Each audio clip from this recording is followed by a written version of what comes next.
કેમ છો ગુજરાત? આઈ એમ પૃથ્વીરાજ વાલા welcoming you on your YouTube platform જ્ઞાન લાઈવ એન્જિનિયરિંગ.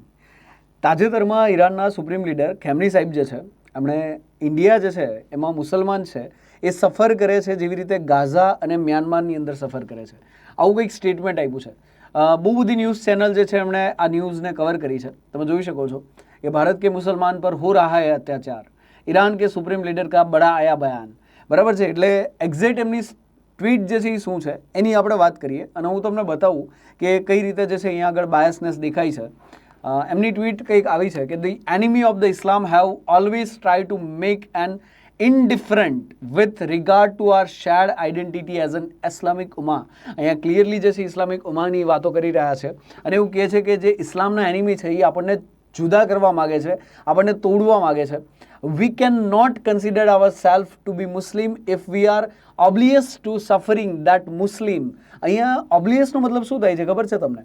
ઓબ્લિયસનો મતલબ એવો થાય છે કે મુસ્લિમ સાથે વર્લ્ડની અંદર જે થઈ રહ્યું છે એના વિશે કોઈ ચિંતા જ ના હોય ને, એનો મતલબ એવો થાય છે. અને કઈ જગ્યાએ ચિંતાની વાત કરે છે એ બહુ ગૌર કરવા જેવી વાત છે કે ભાઈ મ્યાનમારની અંદર, ગાઝાની અંદર અને સાથે જે છે એમણે ઇન્ડિયાનું નામ પણ જોડી દીધું છે.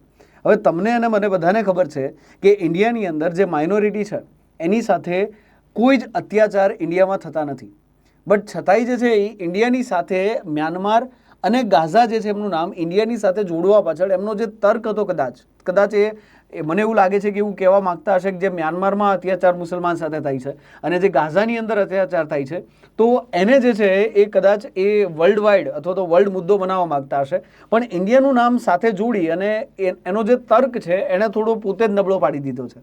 એટલે માની લીધું કે ભાઈ મ્યાનમારની અંદર જે છે રોહિંગ્યા ઇસ્યુ ચાલી રહ્યો છે. આ સિવાય ગાઝાની અંદર જે છે એ પણ ઘણા બધા હજારોની સંખ્યાની અંદર લોકો જે છે એ વોરના કારણે મૃત્યુ થયું છે. તો ઇન્ડિયાને આ કેટેગરીની અંદર મૂકવું એ મારા મત મુજબ કોઈ જ અંશે જે છે યોગ્ય નથી. પણ આ સ્ટેટમેન્ટને આપવા પાછળનું થોડું ઘણું જે છે એ જીઓ પોલિટિકલ સિગ્નિફિકન્સ પણ હોઈ શકે છે. બરાબર, કારણ કે રિસન્ટ યુએસ અને યુકેની જે છે એ રિપોર્ટ આવ્યો હતો તો એની અંદર એવું કહેવામાં આવેલું કે ભાઈ રશિયા અને ઈરાનની એક સિક્રેટ ન્યુક્લિયર ડીલ થઈ છે, તો કદાચ બની શકે કે ઇન ફ્યુચર તમને થોડા દિવસોમાં ઈરાન કોઈ એક અંડરગ્રાઉન્ડ ન્યુક્લિયર વિસ્ફોટ પણ કરી શકે છે.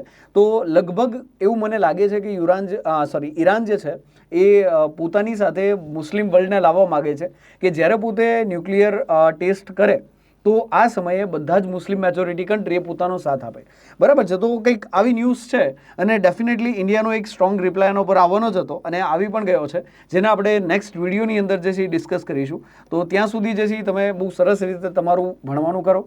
બરાબર છે, તમે વાંચો અને એકદમ હેલ્ધી રહો, સરસ રહો. Thank you so much to connect with me. I am Prithviraj Vala signing off. Thank you so much.